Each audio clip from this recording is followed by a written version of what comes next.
الحمد لله على إحسانه والشكر له على توفيقه وامتنانه وأشهد أن لا إله إلا الله وحده لا شريك له تعظيما لشأنه والصلاة والسلام على النبي الداعي إلى رضوانه أما بعد فأعوذ بالله السميع العليم من الشيطان الرجيم من همزه ونفخه ونفثه بسم الله الرحمن الرحيم يا أيها الذين آمنوا اتقوا الله حق تقاته ولا تموتن إلا وأنتم مسلمون يا أيها الناس اتقوا ربكم الذي خلقكم من نفس واحدة وخلق منها زوجها وبث منهما رجالا كثيرا ونساء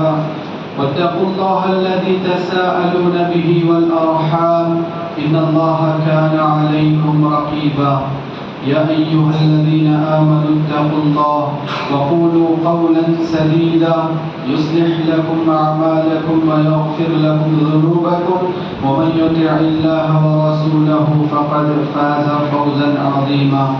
فإن أحسن الكلام كلام الله وأحسن الهدى هدى محمد صلى الله عليه وسلم وشر الأمور محدثاتها وكل محدثة بدعة وكل بدعة ضلالة وكل ضلالة في النار أعوذ بالله من الشيطان الرجيم بسم الله الرحمن الرحيم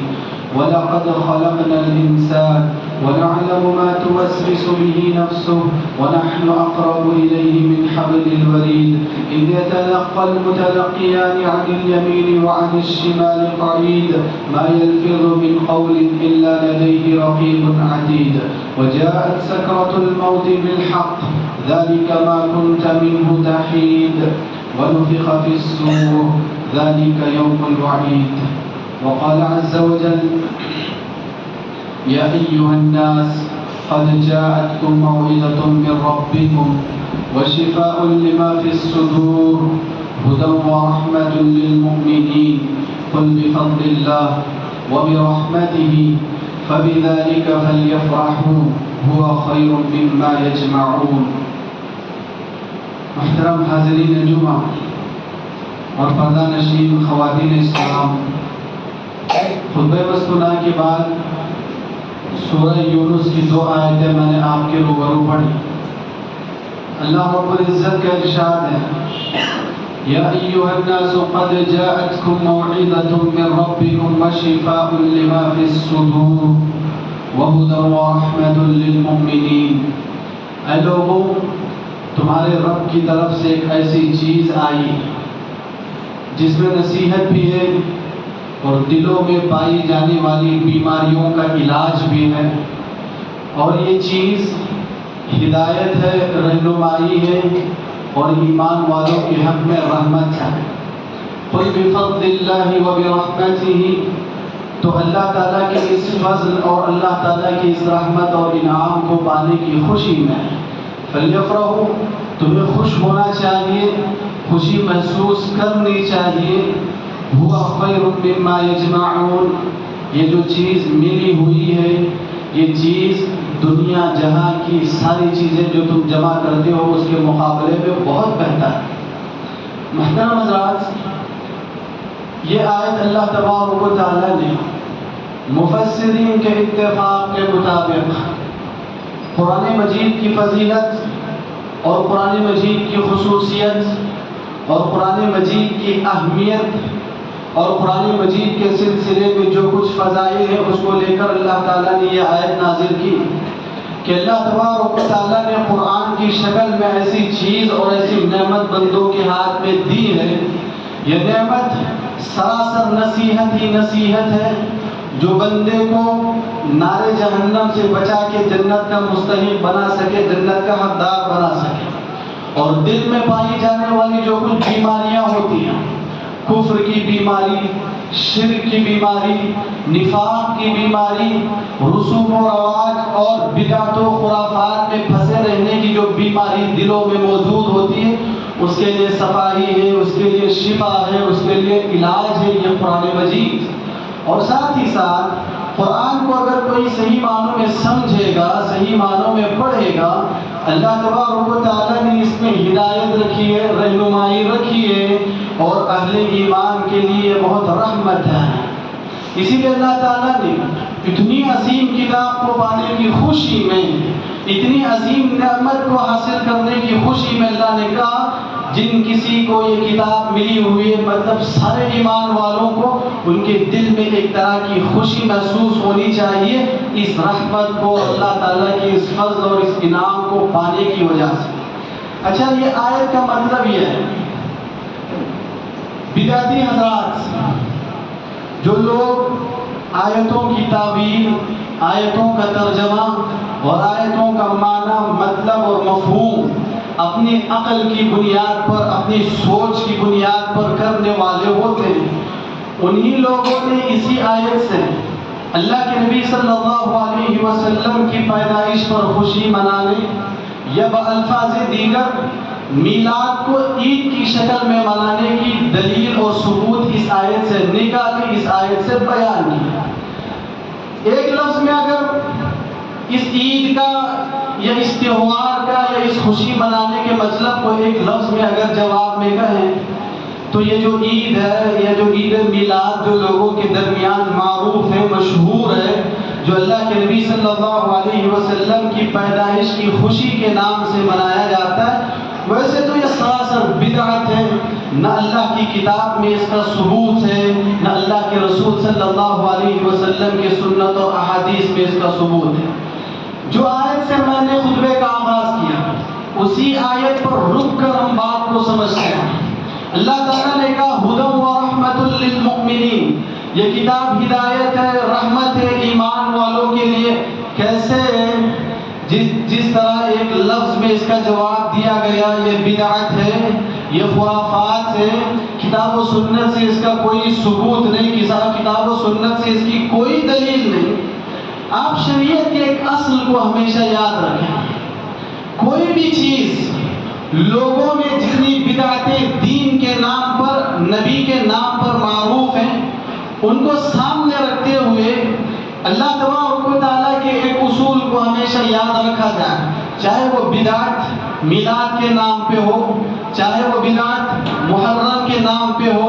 چاہے وہ بدعت کسی اور شکل میں ہو، رجب کے نام پہ ہو، کوئی بھی بدعت ہو جو لوگوں کے درمیان معروف ہے، جس کو ہم بدعت کہتے ہیں، کتاب و سنت کی روشنی میں اس کو ایک اصل کی بنیاد پہ سمجھیں۔ اللہ تبارک و تعالیٰ نے 1400 سال پہلے قرآن مجید میں ایک آیت نازل کی، وہ آیت سب سے بڑا ثبوت ہے اس بات کے لیے، سب سے بڑی دلیل ہے اس بات کے لیے کہ شریعت کی جو تعلیمات ہیں اور اللہ تبارک و تعالیٰ نے جو دین اتارا ہے، جو دین پیارے نبی کو دے کر بھیجا ہے، وہ دین کب کا مکمل ہو چکا، کب کی اس کی تکمیل ہو چکی۔ اب اس دین میں ذرے برابر کسی چیز کی گنجائش نہیں جو انسان اپنی عقل کی بنیاد پہ سمجھ کے اس میں داخل کر سکے۔ اللہ تعالیٰ نے کہا اليوم اکملت لکم دینکم واتممت علیکم نعمتی ورضیت لکم الاسلام دینا۔ 1400 سال پہلے اللہ کے نبی صلی اللہ علیہ وسلم کی زندگی کے آخری مراحل میں اللہ نے یہ اعلان کیا کہ اے پیغمبر، آج کا دن وہ دن ہے جس دن کے آپ کا دین مکمل ہو گیا، آپ کی شریعت مکمل ہو گئی، آپ کی تعلیمات مکمل ہو گئی۔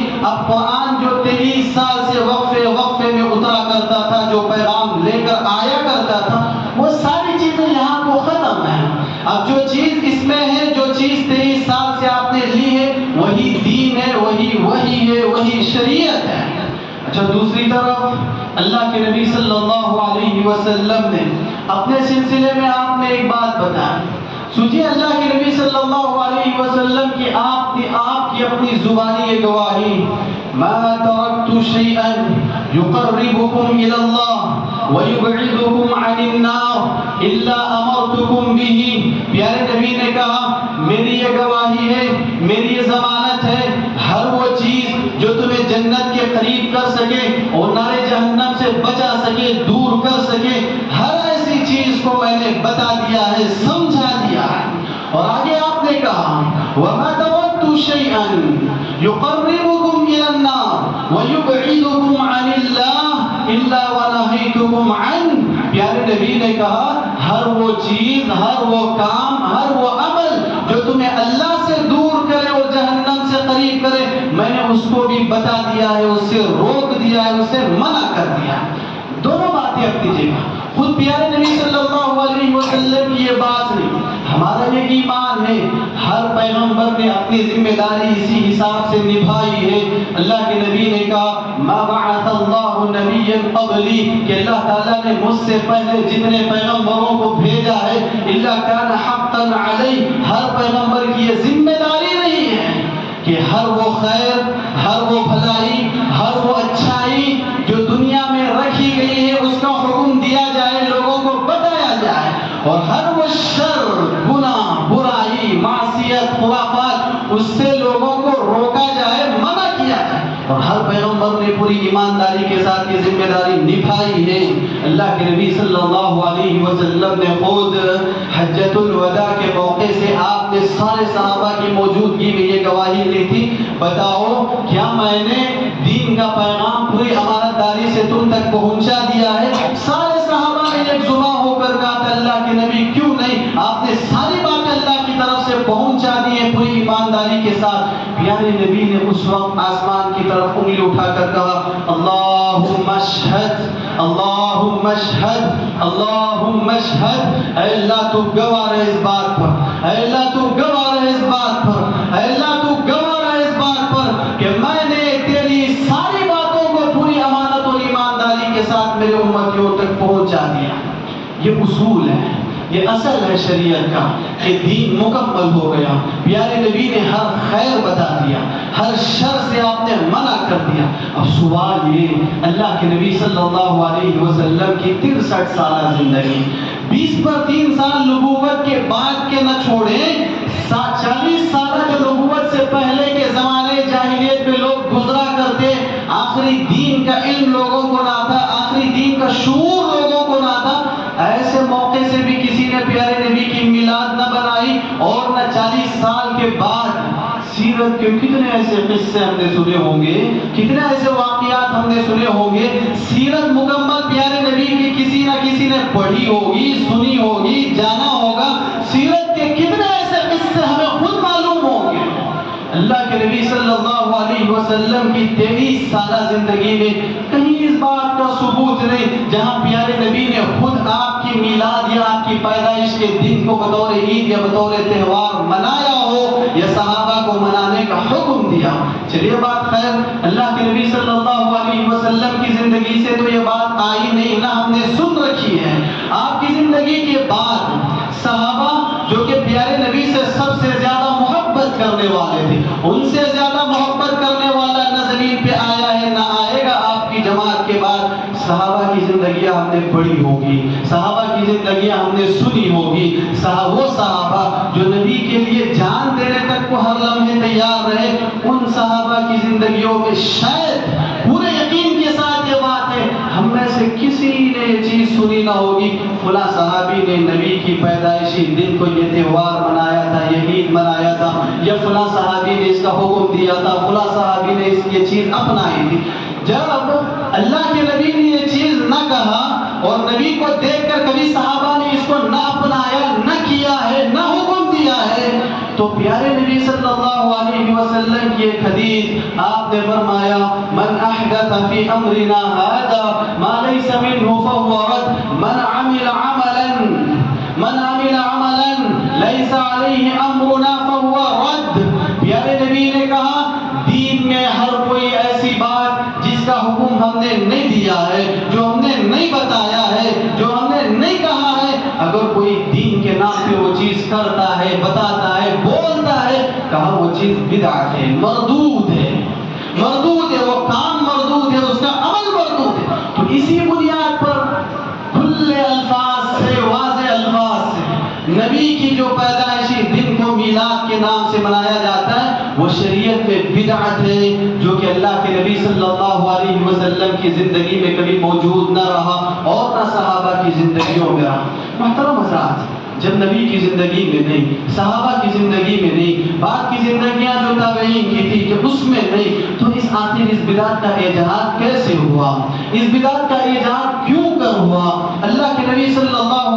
وسلم کی انتقال کے تقریباً 350 سال بعد 362 ہجری میں 360 پر 2 ہجری میں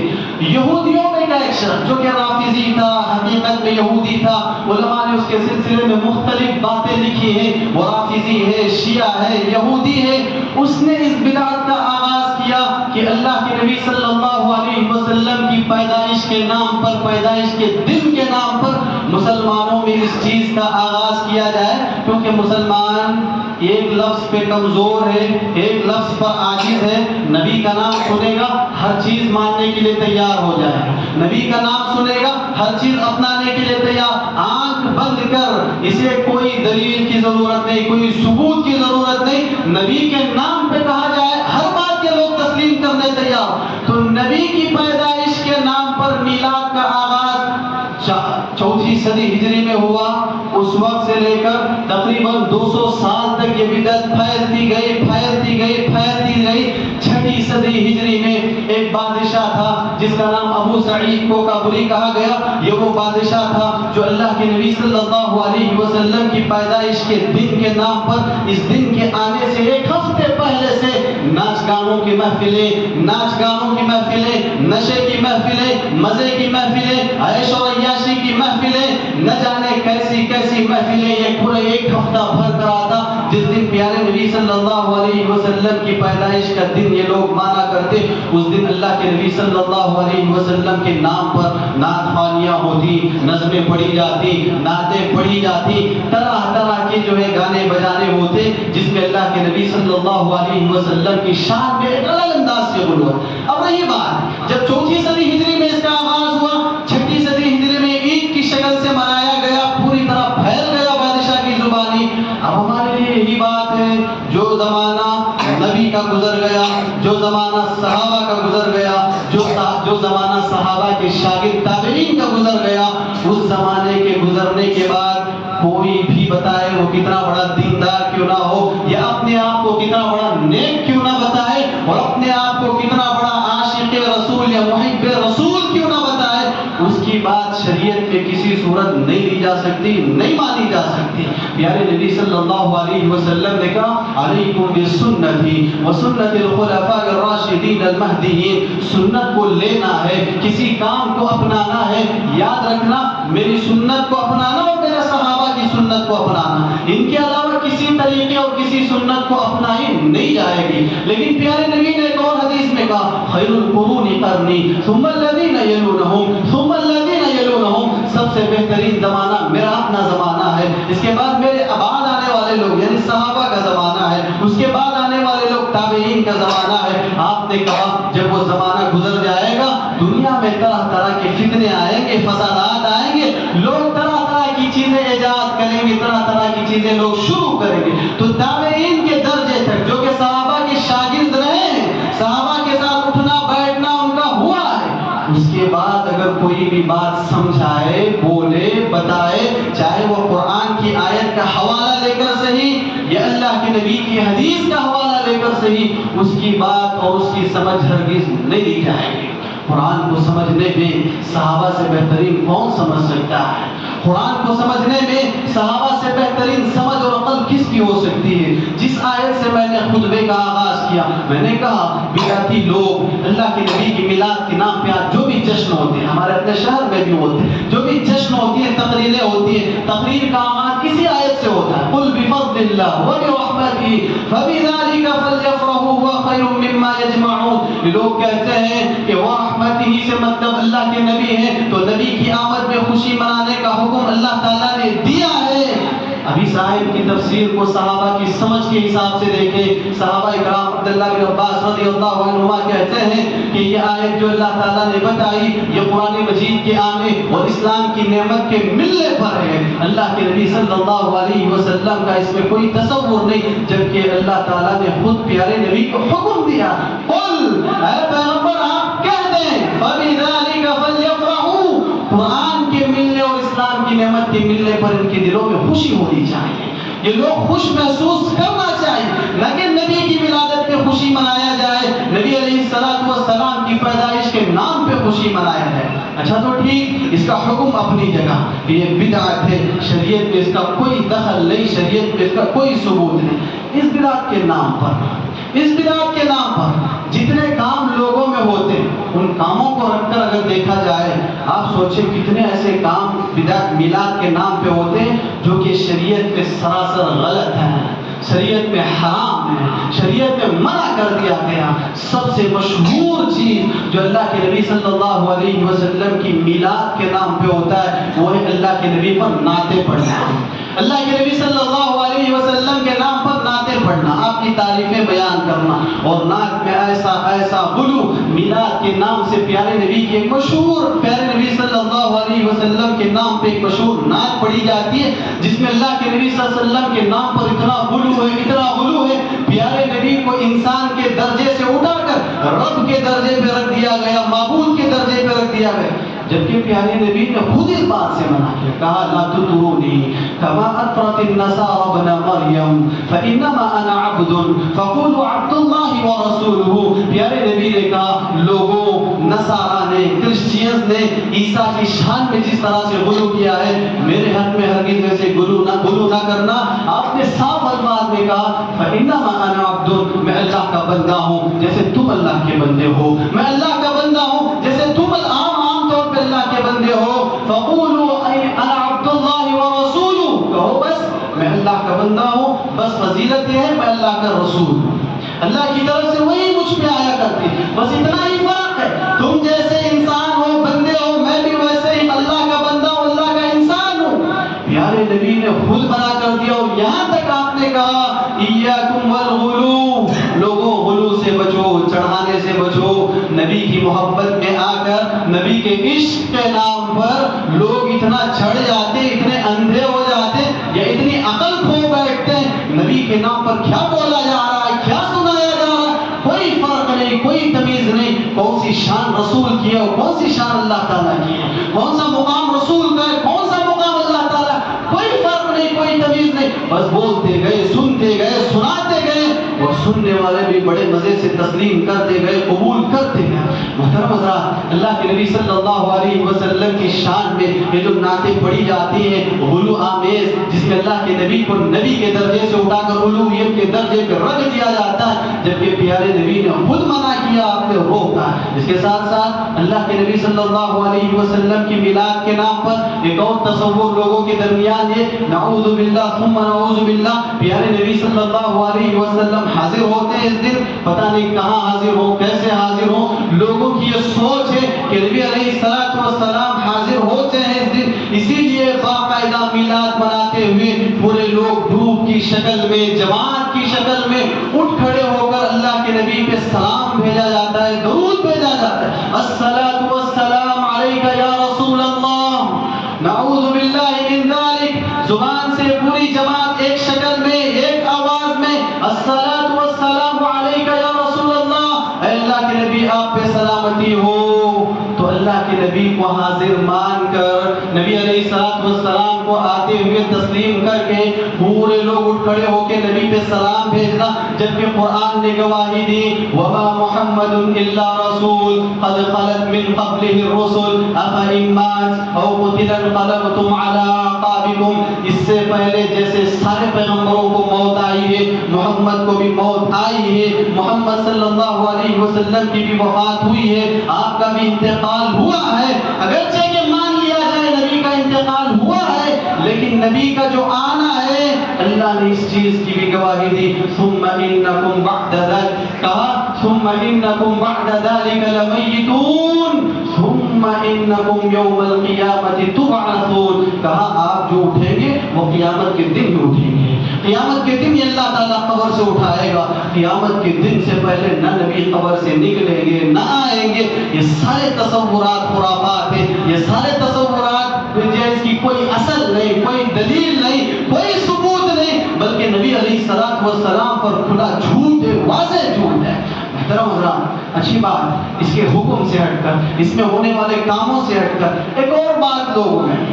ایک اور چیز لوگوں میں جسے لوگ شریعت اور دین سے ہٹ کر ایک بات جو لوگ عام طور پر کہتے ہیں، کون سا غلط کام ہم سے ہوتا ہے، اچھے کام ہی تو کرتے ہیں، اللہ کے نبی پہ درود ہی تو بھیجتے ہیں، کون سا غلط کام ہے؟ نبی پہ درود بھیجنا کون سا غلط کام ہے؟ نبی علیہ السلام پہ صلاۃ و سلام پڑھنا، درود پڑھنا کون سا غلط کام ہے؟ اللہ کے نبی صلی اللہ علیہ وسلم کی تعریف میں نعتیں پڑھنا کون سا غلط کام ہے؟ اچھا ہم بھی مانتے ہیں اللہ کے نبی صلی اللہ علیہ وسلم پر درود پڑھنا کوئی غلط نہیں، اللہ کے نبی کی شان میں نعتیں پڑھنا کوئی غلط نہیں، اس کا ثبوت ہے آپ پڑھ سکتے ہو، آپ بول سکتے، بلکہ پیارے نبی نے باقاعدہ حکم دیا کثرت سے مجھ پہ درود بھیجا کرو، کثرت سے درود پڑھا کرو، نبی نے کہا ہے۔ لیکن جماعت کی شکل میں مل کر سب اکٹھے بیٹھ کر ایک زبان ہو کر نبی علیہ السلام پہ درود پڑھنا، اور درود پڑھنے کے لیے بھی اسی دن کو خاص کرنا کہ یہی وہ رات ہے جس دن سب مل کے درود پڑھیں۔ آپ ایک چیز سمجھیے، کوئی بھی شخص دین کے نام پہ اگر کوئی بات کہہ دے تو اس کے دھوکے میں نہیں آئے۔ عام طور پہ لوگ دین کے نام پہ بہت جلد دھوکہ کھا جاتے ہیں، شریعت کے نام پہ بہت جب ایسی بات اگر کوئی کہے غلطی میں، کون سا غلط کام ہے؟ درود پڑھنا غلط ہے کیا؟ صلاۃ و سلام یا درود بھیجنا غلط ہے کیا؟ نعت پڑھ، فوراً آدمی پگھل جاتا ہے، فوراً آدمی پگھل جاتا ہے کہ نہیں یہ تو غلط نہیں ہے، صحیح تو کام کر رہے ہیں، کون سا غلط ہے؟ تو آدمی پگھل نہیں۔ دیکھیے ایک بات یاد رکھیے، اللہ کے پاس کوئی بھی عبادت قبول ہونے کے لیے دو کنڈیشن سے، دو شرائط ہیں، اگر اس میں سے ایک شرط بھی نہ ہو، ایک کنڈیشن بھی نہ ہو، اللہ کے پاس وہ عبادت نہیں بلکہ وہ عبادت الٹا مصیبت بن جاتی ہے، اللہ کے پاس وہ عمل ثواب نہیں بلکہ الٹا عذاب بن جاتی ہے۔ آدمی کہے رات بھر کھڑے ہو کے دعائیں نماز پڑھتے ہو، میں تو نماز ہی پڑھ رہا ہوں، کون سا غلط کام کر رہا ہوں؟ میں تو نبی پہ درود ہی بھیج رہا ہوں، کون سا غلط؟ آپ کا درود بھیجنا غلط نہیں، ایک رات کو خاص کر کے جماعت کی شکل میں مل کر درود بھیجنا یہ اصل میں غلط ہے، یہ اصل میں غلط ہے،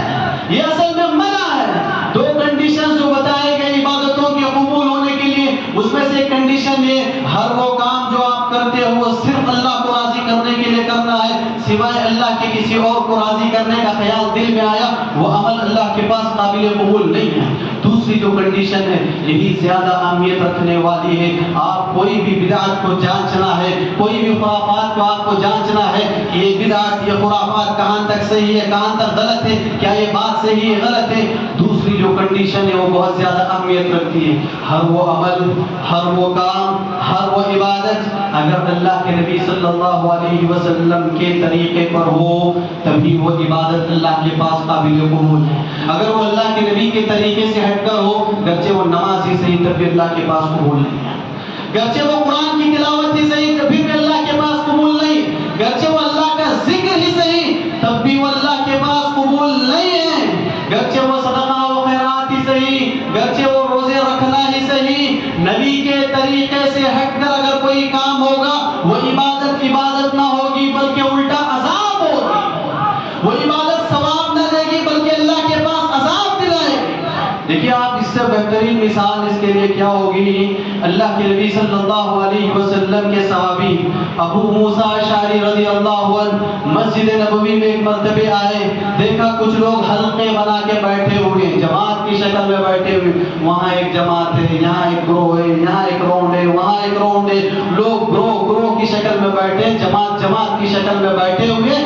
سب لوگ اپنے ہاتھ میں کنکریاں لیے ہوئے، چھوٹی چھوٹی کنکریاں ہیں، کنکریاں لے کر تسبیحات گرے جا رہے ہیں۔ ہر جماعت میں سے ایک شخص لوگوں کو حکم دیتا ہے تم 100 مرتبہ اللہ اکبر پڑھو، تم 100 مرتبہ لا الہ الا اللہ پڑھو، تم 100 مرتبہ سبحان اللہ پڑھو۔ یہ کنکریاں گنتے ہوئے ایک کنکری دوسرے ہاتھ میں ڈالے، ایک مرتبہ سبحان اللہ، دوسری کنکری سبحان اللہ، تیسری کنکری سبحان اللہ۔ کون سا غلط کام ہے؟ یہ تو اللہ کی تسبیح ہی تو کر رہے تھے، یہ تو اللہ کی تسبیح ہی تو پڑھ رہے تھے۔ ابو موسیٰ اشعری نے دیکھا، فوراً عبداللہ بن مسعود رضی اللہ عنہ کو خبر دی، آپ مسجد آ کر دیکھیں کیا کام ہو رہا ہے، لوگ جماعت کی شکل میں بیٹھ کر کنکریاں اپنے ہاتھ میں لیے سبحان اللہ سبحان اللہ سبحان اللہ کنکریوں میں شمار کرتے ہوئے تسبیح کر رہے۔ عبداللہ بن مسعود نے کہا تم نے بتایا نہیں کیا ہے، تم نے ان کو سمجھایا نہیں۔ ابو موسیٰ نے کہا دیکھیے آپ کی جو ہے گارنٹی چاہیے تھی، آپ کی ضمانت چاہیے تھی۔ تو عبداللہ بن مسعود رضی اللہ عنہ آئے مسجد میں، دیکھا ایسی حرکتیں چل رہی ہیں، لوگوں کو سمجھایا، بتایا، لوگوں بتاؤ سمجھاؤ، نبی کے اتنے صحابہ آج تک زندہ ہیں، ابھی نبی کے کپڑے بھی بوسیدہ نہیں ہوئے ہیں، نبی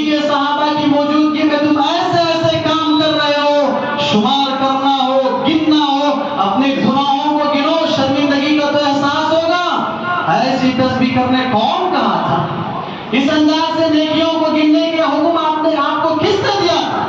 حالانکہ اچھا تو کام تھا، تسبیح تو پڑھی جا رہی تھی، تسبیح تو گنی جا رہی تھی، سبحان اللہ الحمدللہ لا الہ الا اللہ اللہ، یہی تو ہو رہا تھا، لیکن طریقہ غلط تھا۔ پیارے نبی نے کہا انگلیوں پہ تسبیح گنا کرو، دوسری چیزوں میں نہیں، انگلیوں پہ گنو، قیامت کے دن یہ چمکیں گی، یہ روشن ہوں گی۔ وہ الگ انداز سے تسبیح کر رہے ہیں۔ صحابی رسول عبداللہ بن مسعود نے کہا کس چیز نے تمہیں اس بات کا حکم دیا؟ شمار کرنا ہو، گناہ شمار کرو، شرمندگی کا احساس ہوگا، توبہ کرو گے۔ نیکیاں گننے کا حکم تمہیں کس نے دیا ہے؟ نیکیاں شمار کرنے کا حکم تمہیں کس نے دیا؟ اس سے مشہور حدیث، اللہ کے نبی صلی اللہ علیہ وسلم کی بیویوں کے پاس 3 صحابہ آئے اور انہوں نے پیارے نبی کی عبادت پوچھی کہ اللہ کے نبی عبادت کیسے کر رہے ہیں؟ ازواج مطہرات نے بتایا کہ اللہ کے نبی ایسے ایسے عبادت کرتے ہیں۔ صحابہ کو کم معلوم ہوا، کہا نبی کی شان الگ ہے، نبی کے سارے گناہ معاف ہیں اگلے پچھلے، ہمیں زیادہ عبادت کرنا ہے۔ تو تینوں نے یہ ارادہ کیا کہ ایک نے کہا میں پوری رات نماز پڑھوں گا، سوؤں گا نہیں، دوسرے نے کہا میں روزانہ روزے رکھوں گا، روزے چھوڑوں گا نہیں، تیسرے نے کہا میں شادی ہی نہیں کروں گا، میں عورتوں سے ہمیشہ دور رہوں گا۔ اللہ کے نبی صلی اللہ علیہ وسلم کو یہ بات معلوم ہوئی، پیارے نبی صلی اللہ علیہ وسلم آئے تینوں کے پاس، تینوں کو آپ نے پوچھا تم نے ایسا ایسا کہا ہے؟ تینوں نے تصدیق کی، ہاں اللہ کے نبی ہم نے کہا ہے۔ پیارے نبی نے کہا دیکھو اللہ سے سب سے زیادہ ڈرنے والا میں ہوں، مجھ سے زیادہ اللہ سے کون ڈرنے والا ہے، مجھ سے زیادہ تقوی اللہ کا کون رکھنے والا ہے؟ لیکن میرا کیا مسئلہ ہے؟ وَأُصَلِّي وَأُنَامُ، کہا اللہ کے نبی نے میں رات میں نماز بھی پڑھتا ہوں، رات کا کچھ حصہ سوتا بھی ہوتا۔ کہا وَأَصُومُ وَأَفْطِرُ، میں روزے رکھتا بھی ہوں چھوڑتا بھی ہوں، وَأَتَزَوَّجُ النِّسَاءَ، میں عورتوں سے شادی کرتا بھی ہوں۔ فَمَن رَغِبَ عَن سُنَّتِي فَلَيْسَ مِنِّي، پیارے نبی کی یہ جو گواہی تھی، اب رات بھر اس کا نماز پڑھنا کون سا گناہ کا کام تھا؟ رات بھر اس صحابی کا نماز پڑھنا کون سا غلط کام تھا؟ ایک صحابی کا روزانہ روزے رکھنا کون سا غلط کام تھا؟ ایک شخص عورتوں سے اپنے آپ کو دور رکھ رہا ہے عبادت میں رکھنے کے لیے، عبادت میں جب کون سا غلط کام تھا؟ تینوں کام صحیح، رات بھر نماز پڑھنا صحیح، روزے رہنا صحیح، عورتیں سے دور رہ کر وہ عبادت میں مشغول، تینوں صحیح۔ پیارے نبی نے کہا فمن رغب عن سنتی فلیس منی، جو میرے طریقے سے ہٹ کر کرے گا وہ مجھ میں سے نہیں۔ گرچہ کہ تم نماز ہی پڑھ رہے ہو، میرے طریقے سے ہٹ کر پڑھ رہے ہو، وہ مجھ میں سے نہیں۔ گرچہ کہ تم روزہ ہی رکھنا چاہتے ہو، میرے طریقے سے ہٹ کر رکھ رہے ہو، وہ مجھ میں سے نہیں۔ آپ نے کہا زندگی کا یہ اصول ہے، کوئی بھی عبادت، کوئی بھی عمل نبی کے طریقے سے ہٹ کر منائی جائے، نبی کے طریقے سے ہٹ کر ادا کی جائے، شریعت میں وہ ناقابل قبول ہے، اس کا کوئی اعتبار نہیں، کوئی وزن نہیں۔ اچھا آخری بات میں بتا کے اپنی گفتگو ختم کرتا، یہ کچھ باتیں تھیں میلاد کو لے کر، اب آخری فتویٰ ہم پہ اور آخری الزام ہم پر جو آتا ہے، نبی علیہ السلام سے ہمیں محبت ہے، اسی لیے ہم میلاد منایا نہیں کرتے ہیں۔ لوگوں کی آخری بات اور آخری فتویٰ، ساری چیزیں سننے کے بعد، ساری باتیں سمجھنے کے بعد ہمیں نبی سے محبت ہے، اسی لیے ہم خوشی مناتے ہیں۔ ان لوگوں کا دعویٰ، ہمارے اوپر یہ الزام انہیں نبی سے محبت ہے اسی لیے یہ میلاد مناتے بھی نہیں اور منانے والوں کو چھوڑتے بھی نہیں۔ اب یہاں بات رک کر یہ سمجھیں، نبی علیہ السلام سے محبت کا یہ مطلب بالکل نہیں کہ آپ من چاہے طریقے سے محبت کا اظہار کریں۔ نبی سے محبت کا یہ بالکل مطلب نہیں آپ کا ذہن جیسے بولے، آپ کی سمجھ جیسی بولے ویسے آپ محبت کا اظہار کرتے پھرے، بالکل نہیں۔ جلوس نکالے، لمبے لمبے جلوس، لمبے لمبے نعرے اللہ کے نبی کے نام پہ، یا رسول اللہ کہتے ہوئے سڑکوں پہ نکلے ہوئے، ہرے جھنڈے ہاتھ میں لیے ہوئے، ہری پٹیاں سر پہ بندھی ہوئی ہیں، دیکھنے کو لگ رہا ہے عاشق رسول، نماز کا وقت آیا، نماز کی کوئی فکر نہیں، پھر بھی یہ عاشق رسول، ہم آ کر نماز پڑھیں تو ہمارے اندر اللہ کے نبی کی محبت نہیں۔ راستے سے گزر رہا ہے، راستے میں کوئی چھیڑ خانی کرے اس کے ساتھ لڑائی کرے گا، جھگڑے گا، مار پیٹ ہوگی، پھر بھی وہ عاشق رسول، کوئی سن کے خاموش نظر انداز کر کے گزر جائے، پھر بھی اس کو نبی سے محبت نہیں۔ راستے سے آ رہا ہے، راستے میں لوگوں کو تکلیف ہے، شور شرابہ ہے، ہنگامہ ہے، غلاٹے ہیں، اسپیکرز لگائے گئے ہیں، زور زور سے نہ جانے کیا کیا چیزیں لگائی گئی ہیں اس میں، جس سے سڑک میں گزرنے والے سارے لوگوں کو تکلیف ہوتی ہے۔ اب فرق یہاں یہی جانچنا ہے، اوروں کے ڈی جے لگانے راستے میں سے لوگوں کو تکلیف ہو اور ہم نبی کے نام پہ لگائیں تو تکلیف نہیں ہوگی۔ جب وہ لوگ لگائیں ہم ہی اس بات کا دعویٰ کرتے ہیں، کیسے بیوقوف لوگ ہیں جو راستوں میں آوازیں کرتے ہوئے، شور کرتے ہوئے چل رہے ہیں،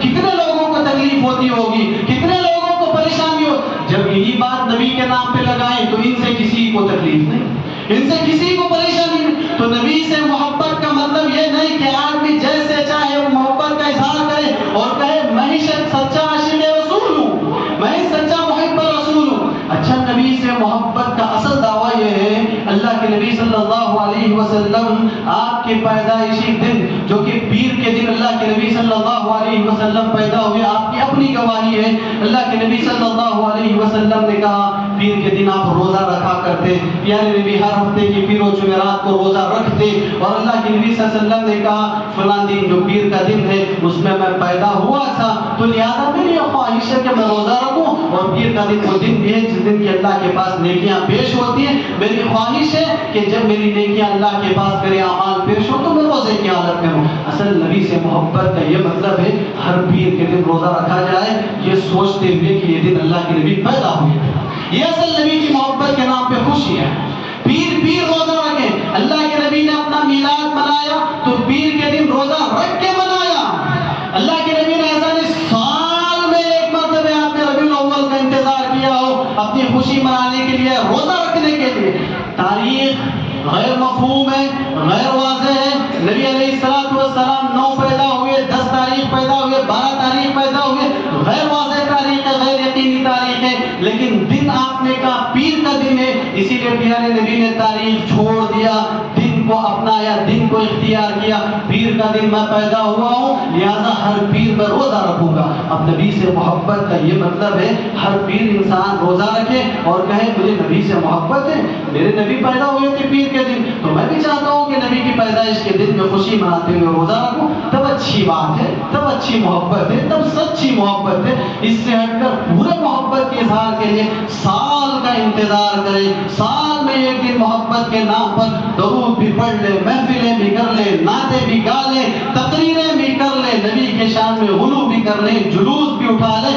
روڈوں پہ ہنگامہ بھی کرے، غلاٹے بھی کرے، آوازیں بھی کرے، لوگوں کو تکلیف دیتے پھرے. یہ محبت رسول نہیں ہے. اور نبی کے ساتھ محبت یہ عشق یہ ثبوت نہیں ہو سکتا، بلکہ یہ وہ چیز ہے اللہ کے پاس ثواب کی وجہ الٹا عذاب پڑے گی. دعا رب العزت سے اللہ تبارک و تعالی کہیں سنی باتوں پہ اللہ عمل کی توفیق نصیب فرمائے. اللہ رب العزت جب تک ہمیں زندہ رکھے اللہ ہمارے ایمان کی حفاظت فرمائے، اللہ ہمارے عقیدے کی حفاظت فرمائے. اللہ رب العزت توحید پر اللہ ثابت قدمی نصیب فرمائے. اللہ تبارک و تعالی پیارے نبی صلی اللہ علیہ وسلم سے سچی محبت کرنے والا بنائے. اللہ رب العزت نبی کے نام پر معاشرے میں جو کچھ بدعات و خرافات ہوتے ہیں اللہ تعالیٰ اس سے ہماری حفاظت فرمائے. اللہ تبارک و تعالی تمام طرح کے رسوم و رواج سے خود بچنے اور اوروں کو بچانے اور اوروں کو سمجھانے کے اللہ تعالیٰ توفیق نصیب فرمائے. اللہ تبارک و تعالیٰ ہمیں، ہماری اولاد کو،